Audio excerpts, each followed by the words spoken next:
Before we get started, I have a quick favor. I've been self-funding the Finding Genius podcast for 5 years now. I've done over 3,000 episodes. And as you can see on YouTube, we're up over 1 million views on the channel, which is fantastic. The next thing I really want to push on is to get up to 10,000 subscribers. Because once we do, we'll be able to put a donate button and we'll be able to solicit donations to help keep the podcast running and to also get the Finding Genius Foundation moving along. We have a big project studying anxiety, depression, and PTSD and working on a product to help people overcome these problems because I've seen them explode recently after the last 2 years of the whole virus situation. So if you would, please subscribe to the podcast. That would help us tremendously. Give us a thumbs up and check in the description for Buy Me a Coffee. It's about $5. If you could buy me a coffee, I'd really appreciate it. It would help keep the channel going, and I love coffee. Thank you. Forget frequently asked questions. Common sense, common knowledge, or Google. How about advice from a real genius? 95% of people in any profession are good enough to be qualified and licensed. 5% Go above and beyond. they become very good at what they do, but only 0.1%. are real geniuses. Richard Jacobs has made it his life's mission to find them for you. He hunts down and interviews geniuses in every field: sleep science, cancer, stem cells, ketogenic diets, and more. Here come the geniuses. This is the Finding Genius Podcast With Richard Jacobs. Hello, this is Richard Jacobs with the Finding Genius podcast. My guest today is John Scott. He's a partner at Anders CPA and Advisors. We're going to talk about the law firms that they work with as CPAs, the different practice areas and some of the nuances they see. So I think this would be great information for attorneys listening, regardless of your practice area, on some of the particulars that may help you. So welcome, John. Thank you, Richard. Great to be here. Yeah, just for a recap, give a little bit of background on yourself, and then we'll talk about the premise of Anders. Sure. So I started at Anders in the 90s, early 90s, and Anders was a single office, mid-sized local firm that got most, if not all of its referrals from attorneys. So even from an early age in my career, I knew and met a lot of attorneys, and I was very fortunate early on to meet a very entrepreneurial attorney who took his firm from one metropolitan area, and by paying attention to his data and what worked and what didn't work, he expanded his practice to almost every state across the country. And he did it by focusing and making decisions based on data. So in the 17 years I worked with him, I watched him make those decisions, participated in every one of his finance committee meetings, and really earned a master's degree in how to run a law firm. So from that, I just kind of morphed into serving law firm. Okay, that's great. So we'll jump right in. The firms that you service, do you deal with solos, or is it always bigger firms of multiple attorneys? You know, I do have some law firms that are, have 60 partners plus, none of the mega big firms, but most of our firms are solo practitioners up to maybe 30 attorneys or 30 billers. And they spread the gamut between PI firms that do contingent fee work only to hourly business to business firms, and even some firms that do fixed fee and subscription work. Okay, maybe we could start with the fixed fee ones, because at Speakeasy, the company I'm at, we work with a lot of small firms that are in fixed fee, criminal defense, family law, etc. So what are some of the things that you see these fixed fee firms doing that either inhibits their growth or traps them in this low end, low earning cycle? Like, how do they start to break free how do they start to make the right decisions? What does that look like? I'm glad you asked this question, because I just had a debate with a subscription-based attorney who I went up to after his presentation, and I said, "Hey, do you track time?" And he said, "Oh, no, of course I don't. That's why I do fixed fee work." He goes, "I don't want to track time."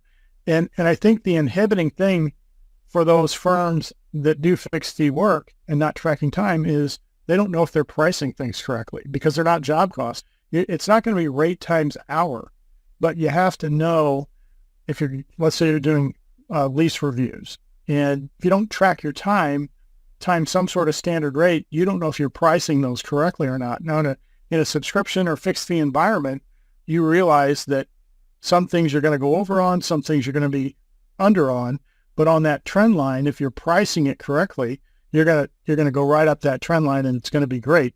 But if you don't know how efficient you are at doing that fixed fee work, then you can't you can't be pricing it correctly. And I think the other thing that's important in a fixed fee environment is standardizing your processes so that you can be as efficient as possible on those fixed fee projects. Yeah, that's what I was going to say. Is, right, if you're not systematized and automated, let's say you do a, DUI, and there's always a particular motion that has to be filed in these type of cases, or like 80% of the time, there's these certain filings that have to be done. If you're able to make that into a template, and let's say your assistant knows, okay, just ask me these 5 questions, and they can do the rest. And preparing that motion used to take an hour and a half. Now it takes 5 minutes. That could open you up to being able to maybe have more competitive rates or earning greater margin on the existing cases you're taking. Exactly. And we call that leverage. And the fact that you can push that down to a non-attorney, get the relevant information you need, and then make things more efficient, you're able to do more. I mean, if you think about it, let's say you're displaced from your middle management position at a Fortune 1000 company, and you go and you buy a Subway franchise. Well, that's great. You just bought yourself a job. But if you bought 10 of those and you had management in place running them, then you really have something that can return money on your investment. It's the same thing in professional service practice. If we can standardize the process and push that work down to a lower level, we can do so much more work and realize more net income and cash flow. What is from a CPA perspective, a profit perspective, what should be the margin for various fixed fee law firms? What range should they look at? Sure. It really depends on the size of your practice and your overhead.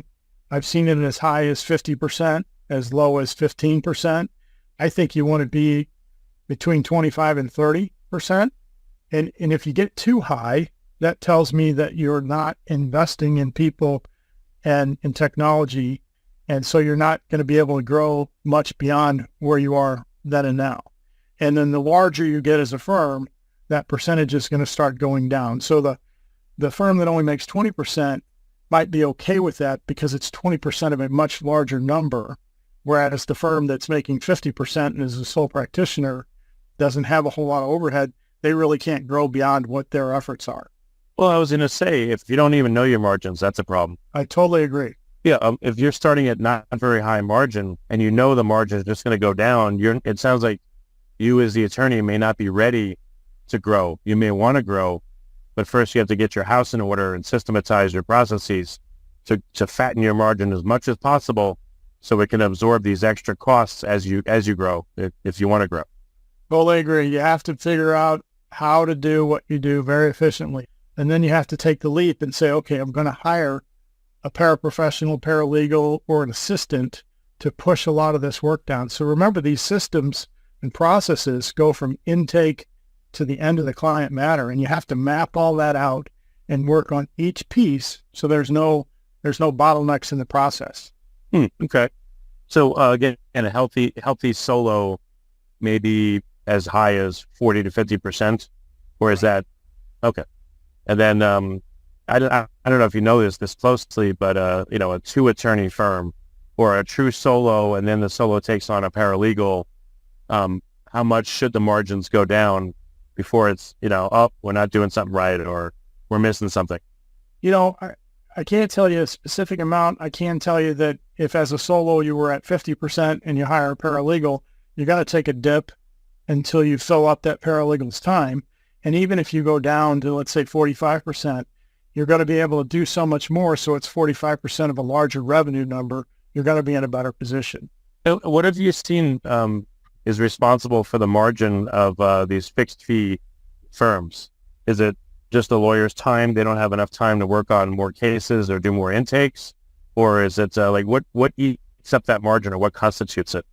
I think if we go back to pricing, it's pricing. The fixed fee pricing has to be set at a level that allows us to make a profit, allows us to generate free cash flow for the owner. And again, if I'm not tracking time times some sort of standard rate, I don't know how to price that. It's just a gut feel. And that's what so many fixed fee firms do, is use their gut. And then they look at their margin and say, well, I'm not happy. Well, they need to increase their fixed fee. And amongst the practice areas, where do you see that the the low fee pressure is greatest? I would guess probably maybe bankruptcy because fees are fixed and they're very low and it's very, very high volume, or traffic tickets. Like what practice areas do you see are juicier in terms of margin than others? Before we continue, I've been personally funding the Finding Genius podcast for 4.5 years now, which has led to 2,700 plus interviews of clinicians, researchers, scientists, CEOs, and other amazing people who are working to advance science and improve our lives and our world. Even though this podcast gets 100,000 plus downloads a month, we need your help to reach hundreds of thousands more worldwide. Please visit findinggeniuspodcast.com and click on Support Us.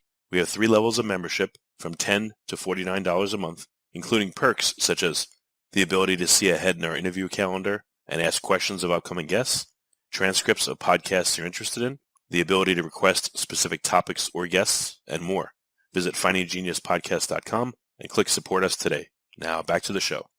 I think both of those that you cited they tend to be on the lower end of the fees, but can be very lucrative if you really get your processes down.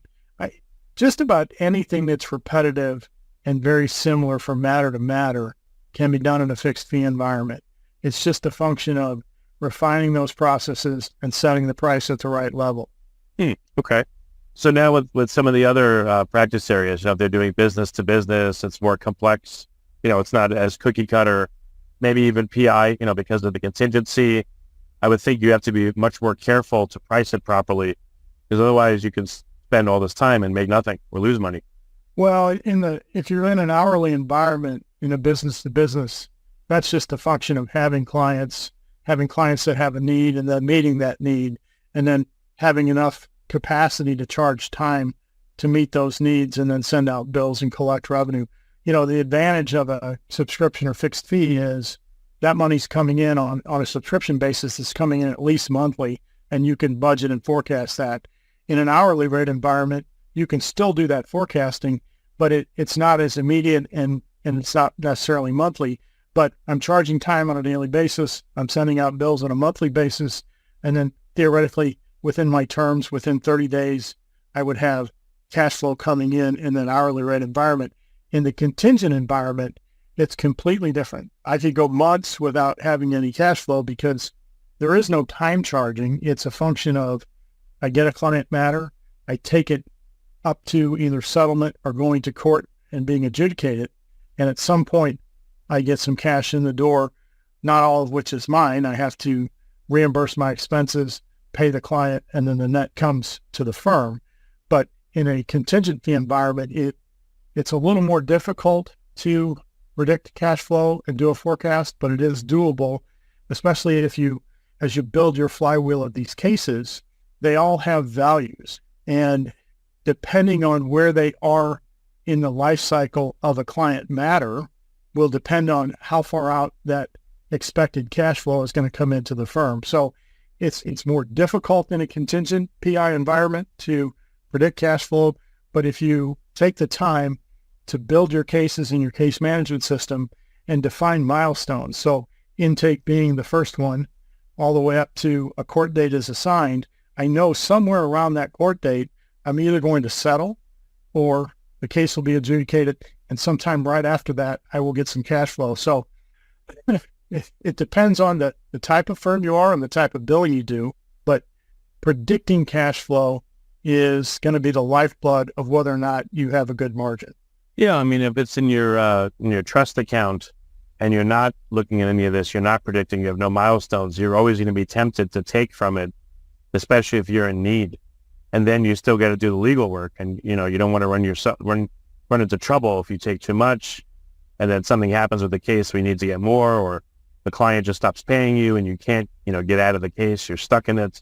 So I can see why this is very important to gauge this. Exactly. And I want to make note, I'm sure you're aware that client trust money's not there, so can't really take that until they've earned it. And in an hourly rate environment, they earn it by submitting a bill, having the client approved, then they can move money from trust to general, and it's earned. In a contingency environment, settlement comes in from a case, reimburse firm expenses that were expended on behalf of the case, send the client their piece of the money, and we've earned the remainder. So the only thing the trust account can tell you is how healthy our retainer base is in a firm, it can tell you future cash flows, but until I earn that money, it's not the firm's. Well, I had heard anecdotally from speaking to a bunch of attorneys that COVID really caused problems because some of them built up, large amounts in their trust account, and the court dates were pushed out, things were delayed, and then they were left in a situation where things opened up. They had so much legal work to do in order to be able to pull on that trust money, but now they also had to acquire new clients too. So it was a big conundrum for them.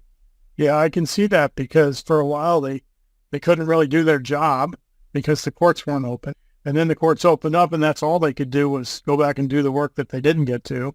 But at the same time, you have to keep that flywheel full of potential matters.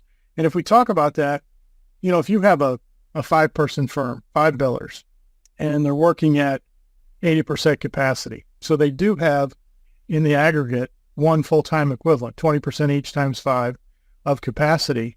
And if you look at your close rate, so in other words, I have 10 client phone calls that want to hire us, but only half of them hire us. Whatever my capacity is, if I have a 50% close rate, I need twice the pipeline of potential new work to fill that capacity because I'm only going to close half of it.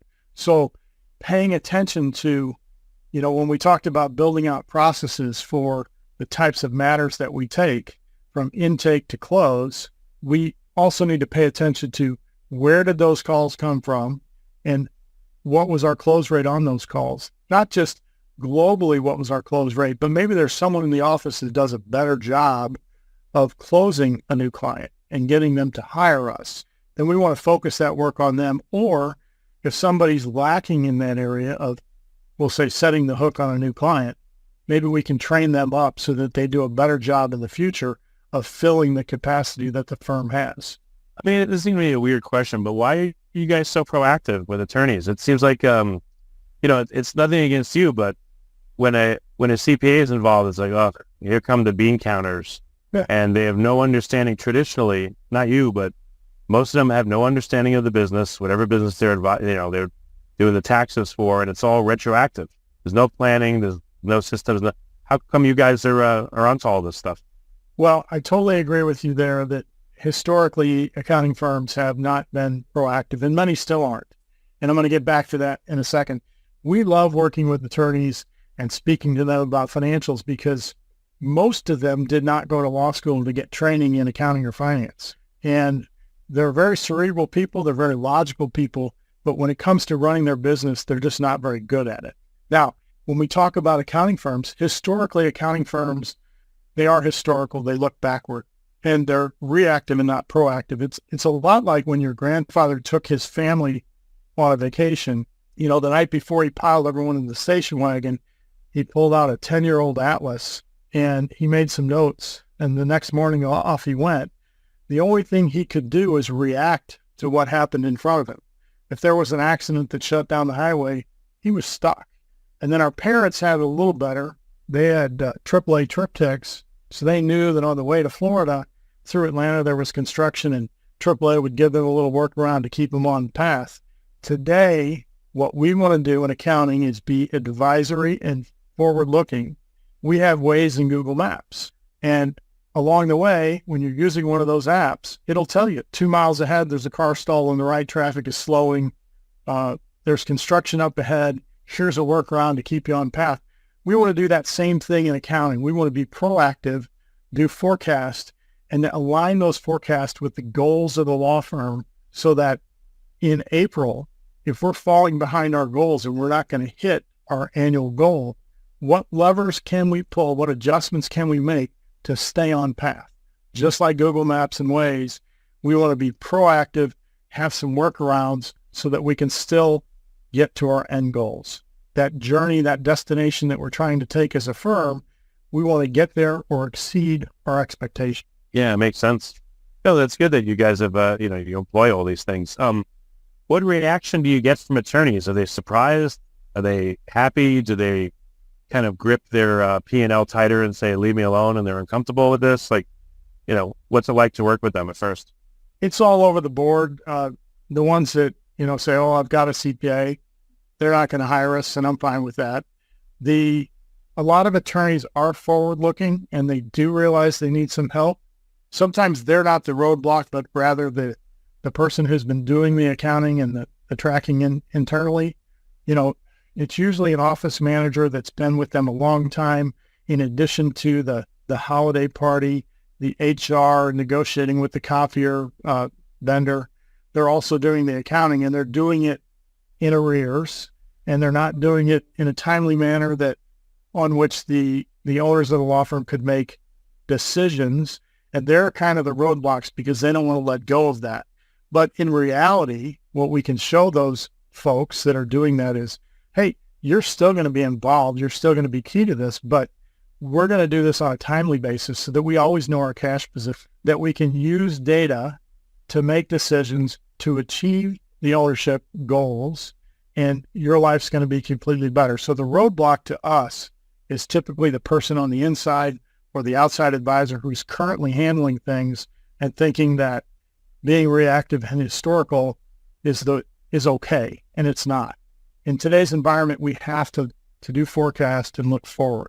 Like in my own business, I use a cash flow calendar so I can look ahead, 1 to 2 months and see, are we going to run into any trouble, any low spots, and I could adjust accordingly.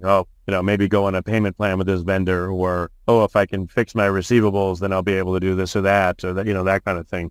So that's what it helps me to do, to be proactive, because I haven't found a great CPA like you that looks ahead. I want them to, but it's a struggle. So it's really cool that you guys do that. It is a struggle, and I'm so glad that you do that, because you can see that, hey, in 2 months, I got a problem unless I can get XYZ to pay me, or, I know I was going to pay this off. Maybe I can pay it off over 3 months and not have to borrow on a line of credit or put money in yourself to get over that rough patch. Yeah. What's it like dealing with receivables that attorneys have? I would think that, from my experience, what I've seen, they're really not good at collecting. Sometimes maybe it's a delicate type situation. If you married the progress of someone's case to the milestone, to asking for money right when a positive milestone is achieved, you're probably likely more to get it. But again, what can attorneys do in terms of receivables to keep beating them down so that they don't become a huge amount that just kills them? Well, I think one thing is just good billing hygiene. In other words, bill and collect on a regular cadence. And when people fall outside your billing and collection terms, then you have to say something right away. And you're right. People are reluctant to call a client who hasn't paid within the 30 days, but they need to do that. The other thing is the U.S. mail is dreadful these days. I'm not sure why. Oh, yeah. But, I used to be able to mail something across the state or 2 or 3 states away in a day, and now I can't mail something in my city. It might not get there in 3 weeks. So emailing bills is a really good thing. And I recently had a client that was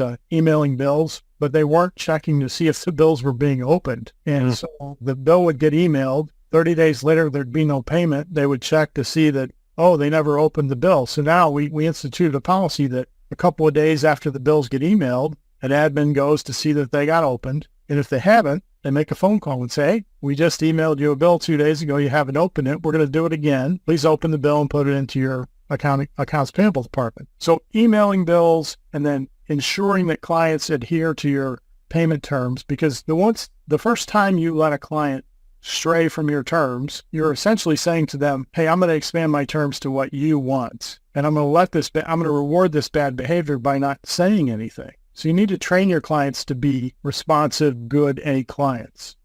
What about carrot and stick? So let's say I've got someone on a payment plan. It's $500 a month. It's due on the 1st. Why can't I say to them, hey, if you get the payment in earlier than the 1st, take $25 off on me as a thank you. If it's later than this amount, then, obviously the late fee and stuff, but I just want to incentivize you. And again, thank you for what you've done, so that's why I wanted to offer that to you. What's your thoughts there? No, I think it's a wonderful inducement to get people to pay early. Offering, even saying, hey, you can use a credit card to pay, you're going to take the hit on the credit card fees, but they're going to get the points on their airline club that they're at.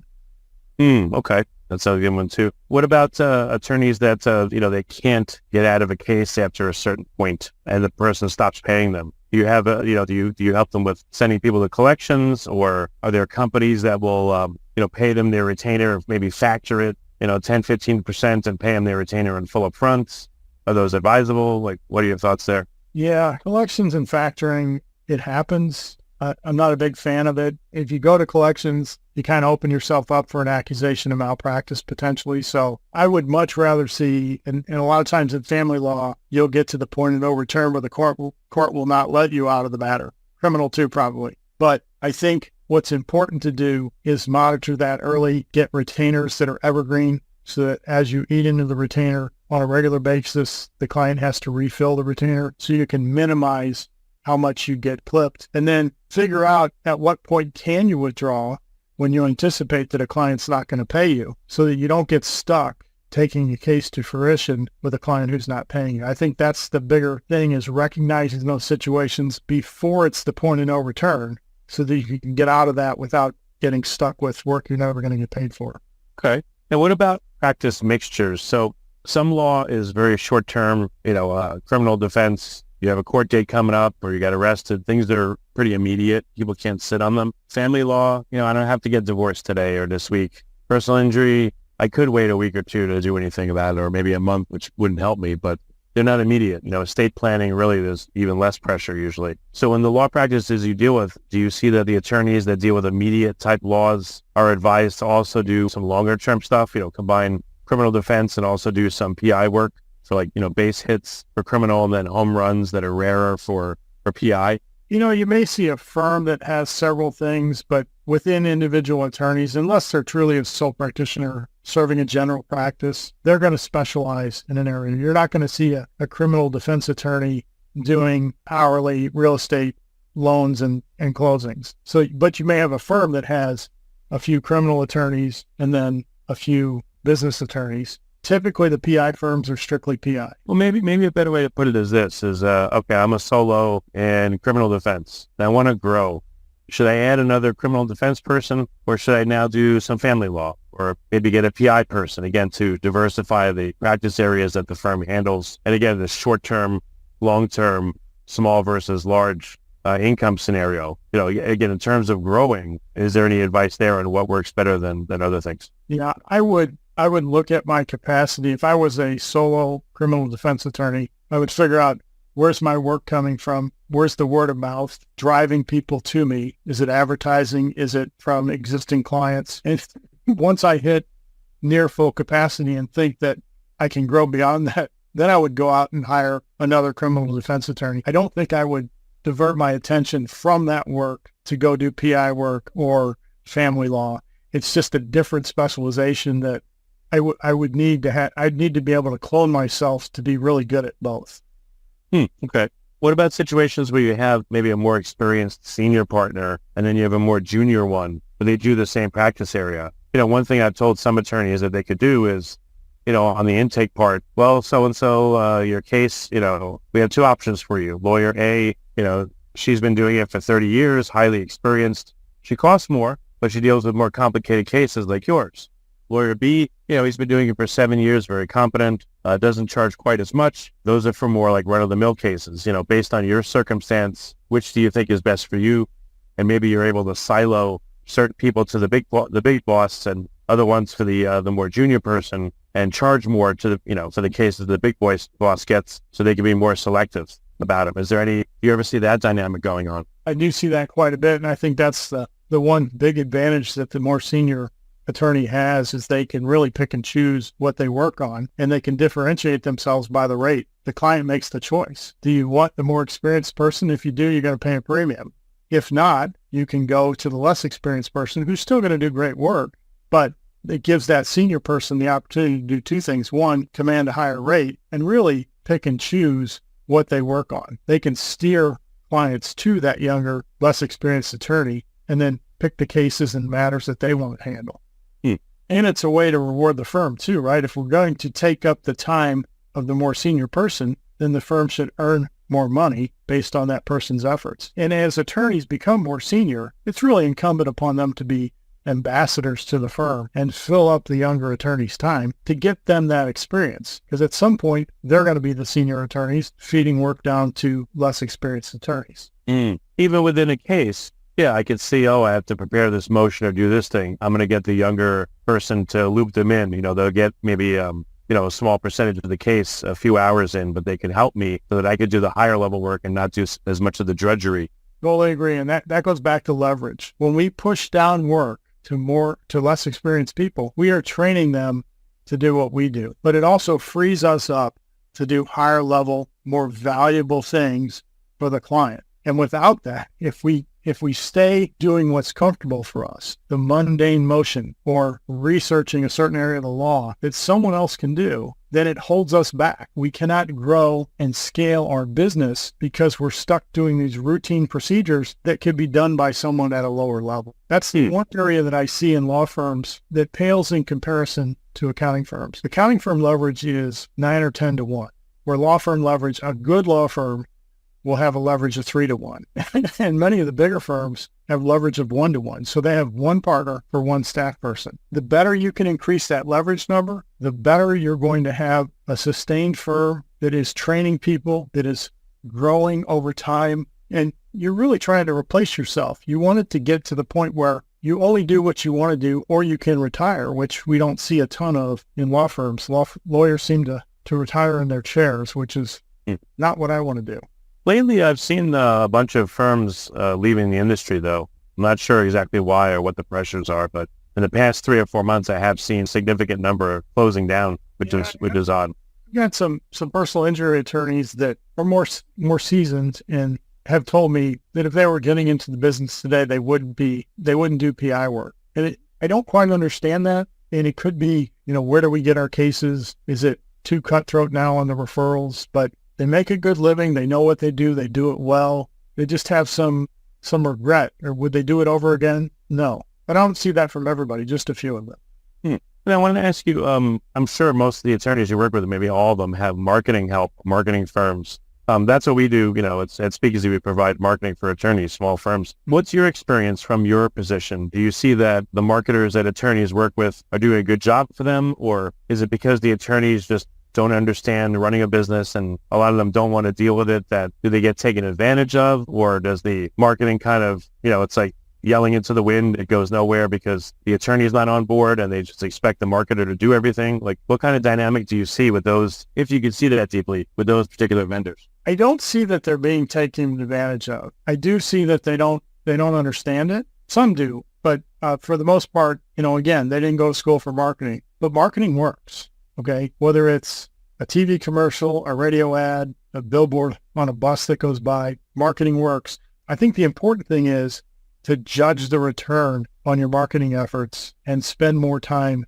on those efforts. If you're just casting seeds, you don't know what's working. But if you're casting seeds and then tracking, okay, these seeds didn't germinate, these did, we're not going to throw seeds over here where they didn't germinate anymore. We're going to focus on what grew and grew well and feed that. I had a firm that does a ton of radio ads, and it's very expensive. It did impact their bottom line, but it drove so much business, it was totally worth it. But they decided, and the radio stations didn't necessarily like this, but they were going to go dark every other month and cut their spend a little bit. It didn't really impact clients calling. So they continued to turn off, turn on. Yeah, I've seen that some with online, but online, the services, I think they figured it out. They seem to punish people like Google and Facebook and all that. So unfortunately, that doesn't work. It ruins it. Those algorithms are a lot smarter than most of us. Oh, yeah, definitely. Okay. So what do you see in terms of the law industry in general? Are you seeing any trends emerge that you think are going to be very impactful over the next year? We're in the middle of 2024 right now. I don't want you to look too far out, but do you see anything dramatic coming that's going to change how attorneys have to do business? Well, I'm going to talk about something that we've all heard about, and it's artificial intelligence. And you talk to my children and their friends, AI is going to ruin the world. I think AI is going to enable small and mid-sized firms to compete with big law firms. It's going to allow you to automate certain segments of your business that aren't art. They're just processes. Now, can you just turn AI loose and push out the product that it produces? No, but you can. Let's say, for instance, you're scanning medical records. I've seen AI-driven tools that will go through and chronologically pick out the events. Right now, firms are hiring teams of nurses who do nothing but analyze medical records to put together a synopsis for the attorney to review. I think we're going to see over time AI do that same thing with some oversight and review by nurses, and then, of course, ultimately by the attorney. But AI for the law and all professions are going to be much like the computer was to an amortization table. Believe it or not, we used to do those by hand. And when the PCs came out in the mid to late 80s, you had desktop computers with a floppy disk. All of a sudden, you could do a depreciation schedule or an amortization schedule with just a few keystrokes. And it was life-changing for the accounting profession. So the point is, if we use AI as a tool to create efficiencies, not to do our job, but to make our job more efficient, then I think it's going to be life-changing for the profession, for those that embrace it and use it in the right way. And when I say use it in the right way, I think you have to set up parameters and rules and best practices within your firm so that it is used in an ethical, correct way. If you just allow people to go out and use ChatGPT to create letters and documents, I think that's bad. But if you find some things that you can use it to create efficiencies, then I think that's going to be a wonderful thing for the profession. The other thing, though, I think you have to modify your engagement letters to comprehend those created efficiencies, because if you're an hourly billing firm and all of a sudden you could do something in 10 minutes that used to take 2 hours, and your engagement letter says, I'm going to bill you time and expense, then you really have to pass that savings on to the client. I think your engagement letter would have to say, hey, we're hourly billing, but for certain things that we do on a fixed fee basis. You know, it's kind of like the auto repair guy. If your right front fender is dented, he might say that takes 0.75 hours to fix at this rate, and he might be able to do it in 10 minutes, but it's the standard rate that you're going to get charged. If you modify your engagement letters, then you can keep that efficiency or share it with your client rather than having to pass it all on to the client in an hourly rate environment. Okay. I know you're not an AI expert, but what's one thing that you think AI is going to enable for law firms, small firms specifically? One thing that they'll have to do less of, that AI could take up some of the slack?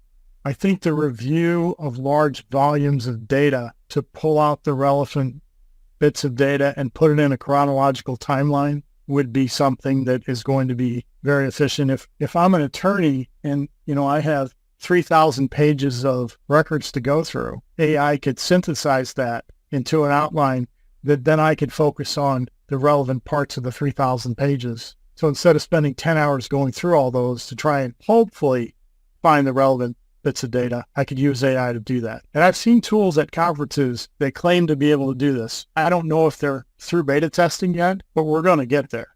Okay. Very good. So how can attorneys find you? Where can they go on the web, and where can they call to, if they've listened to this and they've decided they need your help?